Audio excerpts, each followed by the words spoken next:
Hi, this is Lincoln, This is Drew, and this is the How Could You Doubt Proof podcast. where we talk about how real life things and how they correlate to the Bible. Welcome to the very first episode of the podcast, where we talk about Noah and the Ark.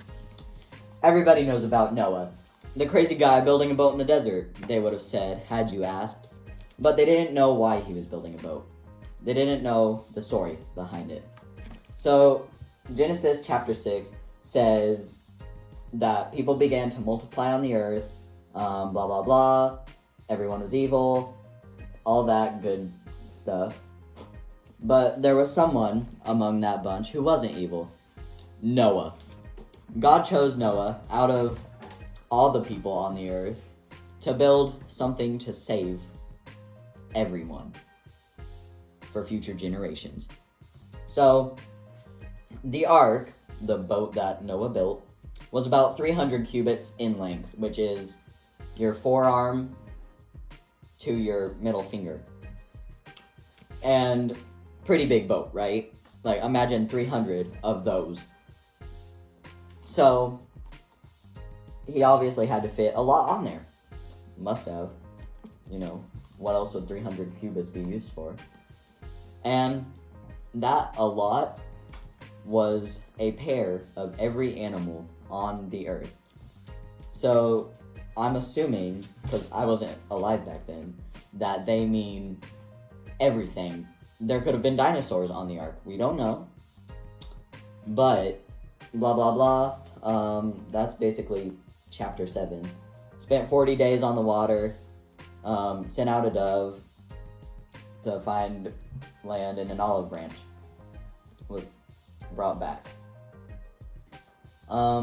And then the flood recedes. What kind of material did he use to prevent leaks? Was it mud? Was it like dried clay? You know, that's a very good question. I feel like mud would have been a better choice because mud nowadays, beavers use it to patch their dams.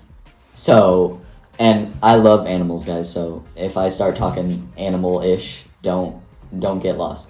But beavers use it to patch their dams so water won't leak through. So mud could have been an option. I honestly don't know. He could have used dried clay. Anything, really. I feel like that would have been very hard to get, though, if he's in the middle of the desert. Clay or mud? Both. Because you'd have to get True. water with it.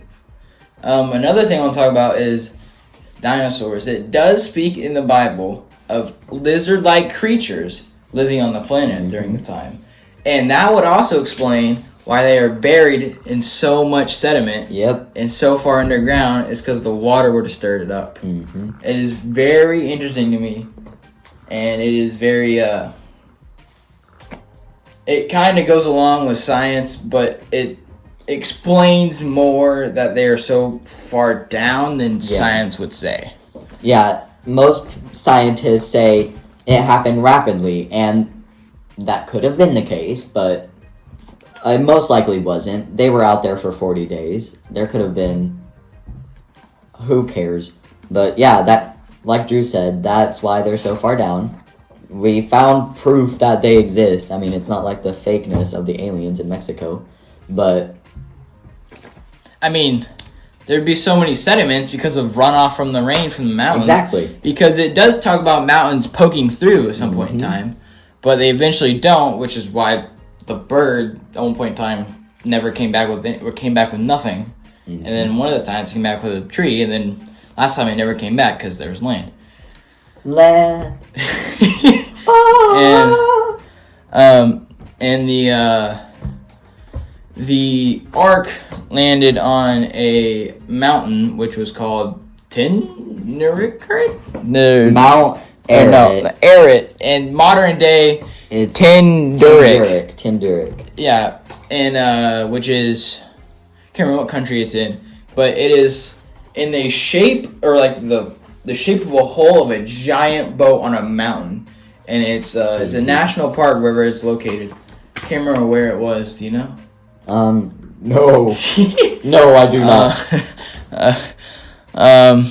Well, can't give. We don't have any more information about that. I really don't know where it is. I'm actually looking at maps right now, trying to figure it out. But there's nothing in here about what part of the country it's in or anything. So I mean, it's interesting that there's a mountain that a giant boat landed on. Yeah. Because who would have expected that? Yeah. But, yeah, I would have never guessed that. Yeah, so when the boat landed on the mountain, God had a rainbow appear to prove that he will never flood the earth again, which at this moment in time stands. Yeah. There's nothing like that has happened yet. And yeah, so he kept his promise, and I imagine he will for forever, or until something happens to the world. Yeah, I completely agree with you, Drew, on that. I don't think God will flood the earth again. If you don't mind, I would like to expand on Noah's sons really quick. Okay. So, everybody knows that Noah had 3 sons, his wife, and their wives. Yeah, and their wives were on the boat with them. But they apparently Christian scientists, if there is such a thing, I hope. I mean, I imagine there is. I hope, I don't know, say that people are descendants of those 3 sons. But I assume that Japheth was, I honestly don't know. I can't tell you. But anyway, I'm not a, Christian scientist? yeah, I'm not a Christian scientist, thank Yeah. you. But, so that's basically the whole story of Noah, and that's all I wanted to say, Well, is that we're descendants of Noah's sons. I mean, if they're the only people left on the earth, I mean, you're not wrong. It'd just be like how we're all descendants of Adam and Eve. Yeah. Because, like, if they were the only people on the earth at the time, then, I mean, we all have to come from somewhere. Right? It's like, you know, like, it's just, we don't just pop up out of thin air. Exactly. Well, Adam did, but we don't. Modern day humans, I don't think there's been a recorded case where we just pop up out of thin air from dirt or dust. So, like in a Mario game. Yeah. Alright, moving on. Okay, moving on to water in high places. Like on mountains. Yeah, like on mountains, like how there would be like little water patches in the mountains. And the reason being is because, well, the earth flooded, then there's going to be water up there when the water recedes. Because, like, yeah, it'll evaporate, but, like, snow caps, they melt every year and they flood places all over the earth. So, I mean, that would also explain why it's a mix of salt water and fresh water in those places. And, I mean, it would also explain why we have so much fresh water frozen on the poles, is because salt water and fresh water don't usually mix and like to separate each other. So, I mean, they could have separated north and south, and because, like, if the water around the earth is already salty, then if most of it's in the middle, compact, then it's just going to push itself to be more compact. Exactly. And so I mean, it's going to take up a larger area depending on what water is where. I mean, like, you see it in oceans now. Like, there's a line where oceans meet, where, like, one will be like a greenish blue and one would be like a dark blue. Yep. I mean, it's just, you just see it. But, I mean, you could also say tectonic plates, but if mountains are going up at such a slow pace, you would think it'd be so slow that water, like, if it's kind of hard to explain without showing you visually or, like, imagining it, but, like, if it's just going up a little bit every year, there's not going to really be a pocket forming for that water to stay. It would just run off of it. So to me, that tectonic plates doesn't really make a whole lot of sense. Exactly. But I mean, it would explain mountains, but, like, it doesn't explain water being on those mountains. Yeah.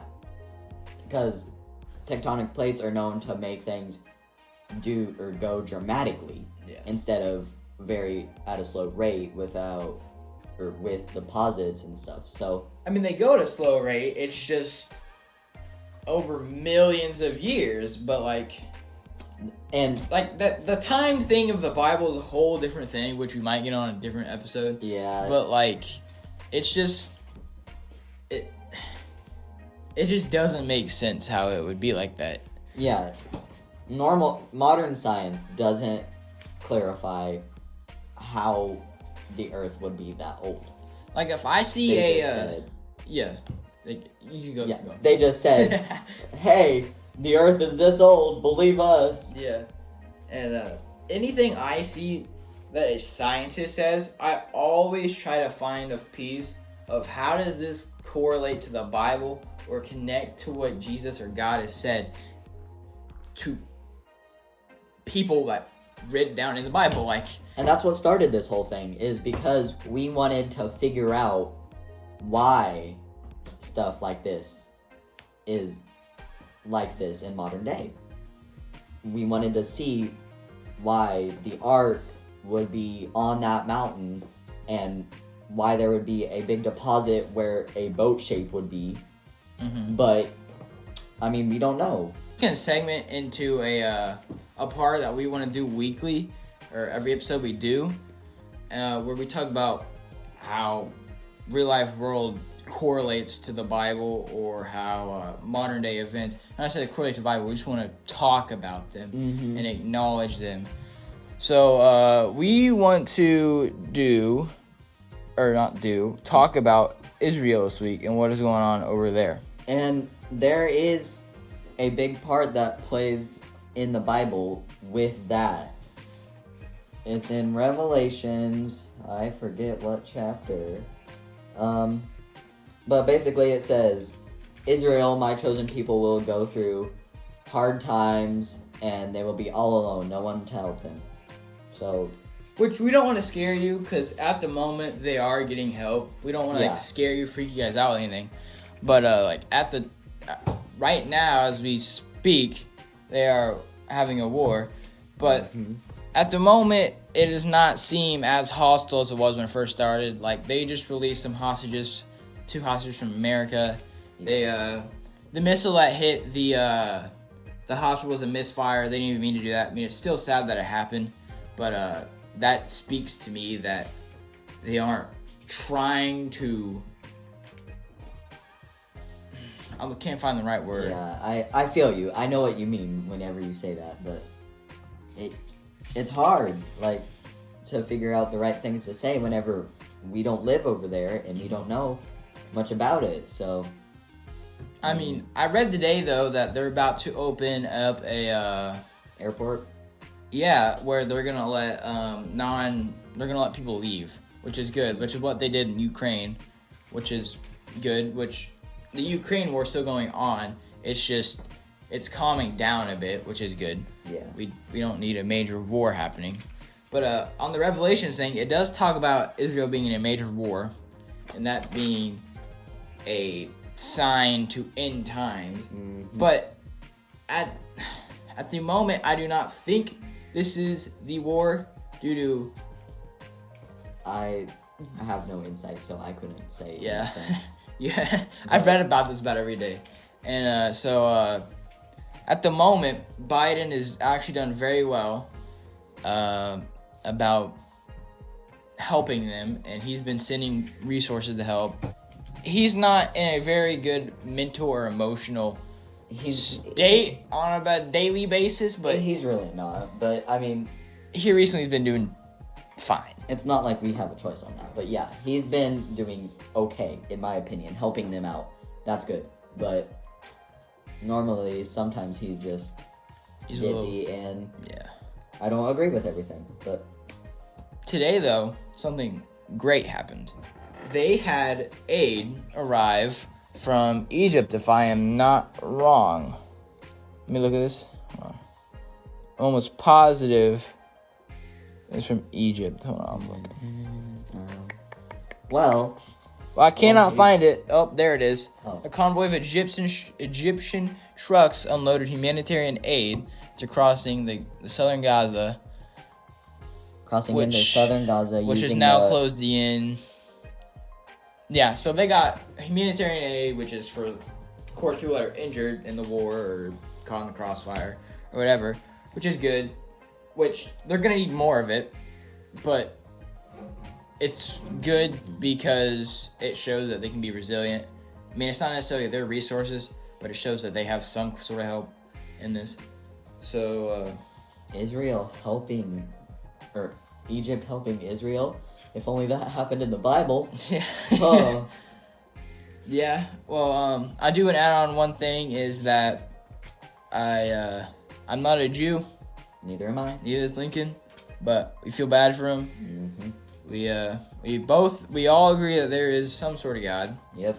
And I do want to say that Jews have, since the Bible, have always been tried to been gotten rid of, whether it be Hitler, because I mean, look how much damage Hitler did. Hitler wiped out, I think it was like 40%, something like that. I don't know, dude. It was a lot. Bad though.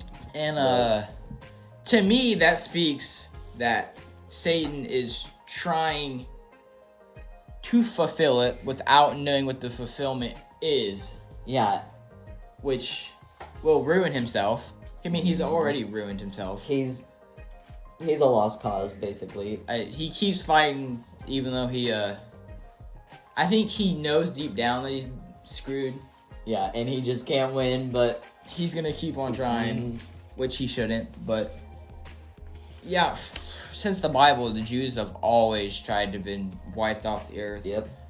Which is very weird to me, because like they haven't really done anything wrong. Yeah, they really haven't. I mean, peace-loving people over here. Let's just attack them. Like, Boom. I've met like maybe 10 Jewish people in my life, and they've been nice. Like, they don't argue with me about, because like we both agree there's God. The major difference is they don't think Jesus has came yet. But it's just like they haven't really done anything wrong. I know that school teaches that that's Palestinian land, but according to the Bible, it's not. It's not. But it's just, it's weird. It shouldn't be happening. Yeah, if you believe what the holy word of God says, that is not Palestinian land. That is their land. It's been their land since Exodus, which Moses let them into. Yeah. The Holy Land. Whoa. Isn't that the Red Sea? Yeah. Red Sea, yep. Yep, the crossing of the Red Sea, which is crazy because I've never been to the Red Sea, but I've read some stuff on it, and they say it's big. Mm-hmm. It's not like just a stream. So it took them a while to cross it. It's not just like hop over and you're done. And somehow the Pharaoh drowned with all his men. No, it's huge. Yeah. So. And people have gone to the bottom of the Red Sea and have found, like, you know how there's people chasing them, like Lincoln just said. They found chariot wheels, they found horse bones, they found human bones, they found helmets, weapons, swords, all that kind of stuff. And they just further more proves this stuff happened. Like, this is the whole reason we made this, is to show you, and to show people that sometimes it can be hard to believe that there's a God because of how much bad things happen in the world. But those bad things happened. Those bad things happen because Satan's in the world. Yep. And I mean, you can't blame Adam and Eve. You partially can, but they ate the apple. I mean, yeah, they ate the apple. But if you see modern day, Satan can deceive people through many things, and he was just doing what he is known to do. He's not. I mean, obviously he's not great at it because then the whole world would be deceived. Yeah. But, I mean, he must be at least good at it because he's managed to deceive. But he's not great. Yeah, he's not. God always has more power. That's the whole thing of the Bible. The whole theme is God is with us. He has more power to overcome evil. He can wipe out death, but not until we choose to accept him. So, which if mentally, right now, if it was to happen, I am not mentally ready. Physically, I am, but I mean, on a mental level, there's still stuff I want to do. But like, if we go to another Earth, then I could still do it. Yeah. I mean, I'm sure we'd be spending time chilling with Jesus and God, which would be pretty cool. But that'd be crazy. Which would be pretty Great. cool. Oh yeah. Just the creator. It's fine. He's all right. Yeah, she's cool. Yeah, it would be astounding, I think, to be with them. Like the cherubim. Is it the cherubim or is it the seraphim? Some angel has to close his eyes with wings because he's not allowed to see the Lord. So if we get to, I assume it would be like stunning. And I imagine we will have some sort of free time up there to do what we want. Yeah, it's not like we're gonna be busy up there. Yeah, we don't got nothing else better to do besides chill with Jesus and God and do our own things. Because, like, we don't got to worry about a job. There's no worries in the new world. And it says there will be no sin. So I imagine that means there's not even a chance. Because the only reason sin started is because of Satan. And if Satan gets murdered or killed or whatever is going to happen to him, it says in the Bible he's going to be thrown into a pit of lava. I don't know where it's at. Does it say It's lava somewhere. or I just remember a pit, but does it say lava? I'm almost positive it's a pit of fire, pit of lava. I think it's a pit of fire. Oh, man, we really need to refresh our Bible knowledge. Next podcast, we're going to come at you with a whole bunch. Hey, I'm reading it on a daily basis. So. I'm good at it, but some days Sometimes it's a little just hard. hard. Yeah, Sometimes. because I'm not a morning person, and I'm a night person. I'd rather be up all night Yep. doing stuff. I think I can get so much more done. Yep. But, yeah, I think that's it for today. So, if you guys have any questions or, like, an idea for another episode, like, DM comment.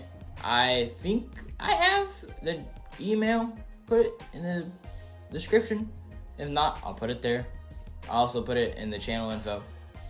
And, yeah, see you guys. All right, later.